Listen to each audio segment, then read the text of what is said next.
Okay, hello everyone. Welcome back to my YouTube channel. This is your boy Dr. Rogers, a multiple scholarship winner and ROT. So today I want to talk about some of the tips you can use if you want to write a cover letter to apply for a postdoctorate position, or you want to apply for a research assistant position, or you want to apply for any job, or even applying for an internship.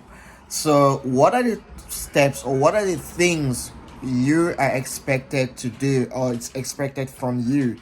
So this video comes out from a request from lots of friends, my subscribers. And by the way, if this is your first time on my channel, make sure or you consider subscribing. My channel is all about scholarships, how you can apply for internships, how you can tips you can take in order to achieve your dream scholarship, your dream job in academia or in the industry.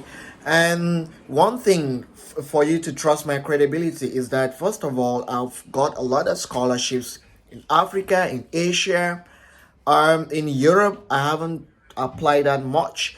In America, not yet. And secondly, also, I've also worked with the industry. By industry, I mean after my PhD, I got into a research institute, which was not really the university. So I know how the institute operates, and I'm also working with the university now. So I know or probably understand both systems. Okay, let's get straight to it. How you can write your cover letter. So the first most important tip is that first famous is I'm gonna give 5 tips, but the first one here is not generally, is that first go to Google has, is a search engine. In this era, things have been made very pretty easy for a lot of young people, so you can just get to Google and check on the samples of other people, how they have been writing the years. Okay, now let's get to the real tips. So in writing a cover letter has 5 paragraphs in most cases, or you can reduce it to 3 paragraphs, but try to make it as short as possible, because a lot of people, especially if you want to work with the university, a lot of professors do not have time to read because they are very busy. These are a group of people who have lots of things to do to coordinate and run universities. They have a lot of projects to run, so they do not really have time. So when you're writing, go straight to the point, but make sure you are understood. So usually it has 5 paragraphs.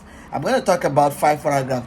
The first one, after you do after writing your address, depending on if you're using the British English standard or the American style, is very important. You check that out depending on where your university is found. If your university, for example, is in Asia or in Korea, Koreans use the American standard. If your university is in Europe, you probably check if they're using the British system, or in America or Canada also. So first of all, when you do your introduction, the first paragraph is usually for you to introduce yourself. It's very important. Put in something there that is very striking. If, for example, you did not earn a first class degree, don't go say, my name is Rogers, I graduated from University of Oxford, I'm a second class. No, don't do that. If you're a first class student, good enough for you. If you're applying for a postdoctorate degree, it's very certain that almost 90% of students who do their PhD graduate with a first class degree. So it will not be relevant for you to state that you have a first class degree. But if you have a lot of publications, probably from 6, 7, 8, with high impact factor journals, you're gonna say on your first paragraph, for example, you're gonna say, "Hello, it's my pleasure to meet you. My name is Rogers. I'm a PhD graduate from Oxford University with 15 publications with international journals."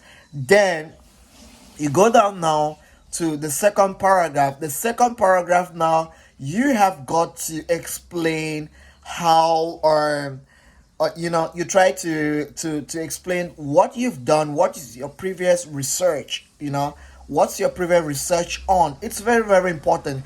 But the mistake a lot of candidates do is that they'll first start with the first paragraph by saying, I am writing to express my interest for this position. Who are you? Come on. Professors, when they see that, they feel there is nothing that encourages them to, to keep reading your cover letter, sorry, your cover letter. So you have to come in with a very strong statement. Now, first paragraph introduction, second paragraph you explain what you worked for. So that's like, I'm gonna be giving paragraphs and tips. First one, introduce yourself properly. Secondly, the second tip is that, or the second tip is that it's very important for you to, to explain how your research will link to the research of the professor. And again, that is on the third paragraph. Do not just say the general statement, I've read your papers, I love them, we can relate. Mind you, if 50 students are applying, 47 students will say that statement. Tell them what you've read and found on their research paper so that they can really be motivated that, oh, you really read this paper, you read this.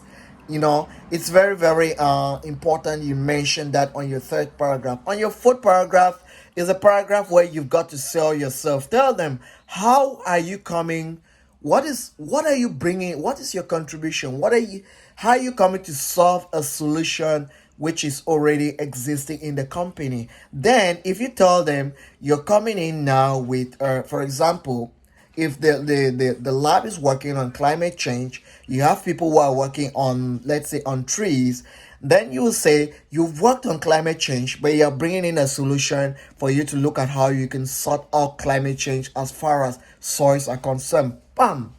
That makes the professor already interested. Oh, I've been working on this. I don't have someone to work on soils. Then that will make him very excited. But if you don't tell him this information, he might consider you're just one of the candidates out of the 1,000 that contact him or her every day.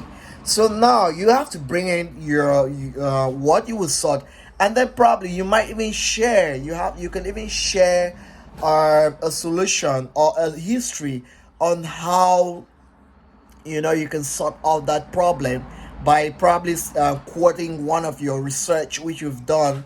Because remember, during your first paragraph you talked about having lots of publications. So when you have publications in that part, then now this is the part where you can use one of those to reference that. Because in academia they want intellectuals, they don't want people who just talk. You talk with facts, back them out. Then on the last paragraph now, you can call for action. Calling for action, you can request for the professor to probably contact you. But here's the tricky part. A lot of students will be like, I'm ready for interview. Anytime you want to contact me, I'll be ready. No, it's like you're giving the professor some kind of you're kind of commanding him. It sounds a little bit rude. It's good to be confident, but not confident in a way that the professor will feel, this one will not listen to me when he comes here. No, you can say, please, yes sir, please, at what time do you think it's most comfortable for us to have an interview? And also, I have attached my CV below. Always quote that. You can quote that because um so that the professor can go through your CV if he doesn't have time to contact you. Mind you, one very important fact is that some professors, English is not their first language. So they will not, but it doesn't mean they are not smart. They are very, very smart.